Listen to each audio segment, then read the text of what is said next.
waxaa xaqiiqo ah qofka markuu sooman yahay dadka qaar inay sameeyaan waxyaalahan soo socdo. tusaale inuu maanto dhan iska jiifo marba dhinac u gadoomo asoon hurdaynin. macnaha dadka qaar way hurdaan laakiin 9 saac ama 10 saac oo kale habeenkii uu seexday ilaa wuxuu iska hurdayaa maalinta kale 10 saac.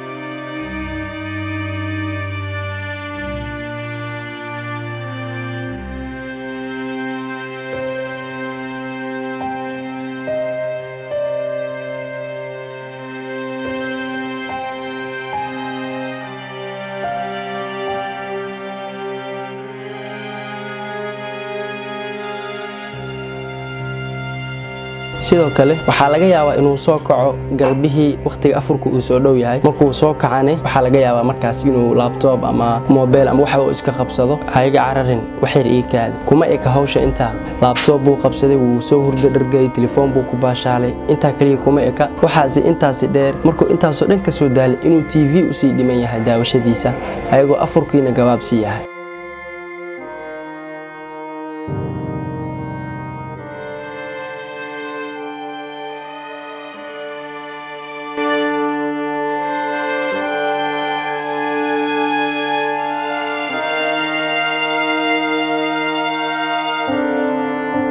TV ayuu soo daawaday wuu soo seexday telefoon ayuu soo qabsaday wax walba ayuu soo sameeyay. dabcan meesha kuma eka waxa intaas oo dhan ka muhiimsan wax kale ma aha. dabcan waxaasi meesha ka marneen inuu qofkan salaadin uusan dukaninba habeenkii 9 saac ama 10 saac asagoo suxuurta ayuu seexday subaxii ma la soo kacay salaada duhurka sidoo kale casirka sidoo kale wuxuu soo kacayaa maalintii 10 saac asagoo 10 saac soo kacay TV uu ku baashaala telefoon uu qabsanaa wax walba sameynaya salaadna lama dukanayo. dabcan way jiraan dadka sidaas ah waxa isaabiyada soo aragteen oo dhan waxa kale qaar kamid ah ragga Soomaalida ama dumar xataa way leeyihiin qaarkood ayagoo halkan muuqaalkan aan ugu talagalay in ayaga wax ugu sheego bisha barakeysan ee Ramadaan 12 bilood waxa bil kamid ah ay qeyrkan ku jira qeyrka bishan ku jiro ma arkaysid bilooyinka kale oo dhan mid kamid ah xitaa bilooyinkaas ayadoo ku jira ma arkaysid. dabcan hadii waqtigaaga aad ku lumiso TV mobile computer sanad la'aan dabcan waxaan dhihi karaa waa hada waa khasraan mubiin khasaaro weyn bad ku sugan tahay. waxaad sameyn kartaa in timetable aad samaysato waqtigaaga in aad kala goosato adigoo waqti hurdaya waqti cibaadeysanaya waqti quraan akhrinaayo wax walba sameynaayo. awalan hadii aad salaad ka tagto dameer afka ka xiranaa tahay hadii lagu dhaho ka waran waad soomaysaa ajirna ma lagu qoray ka war maxaa sameyn lahayd.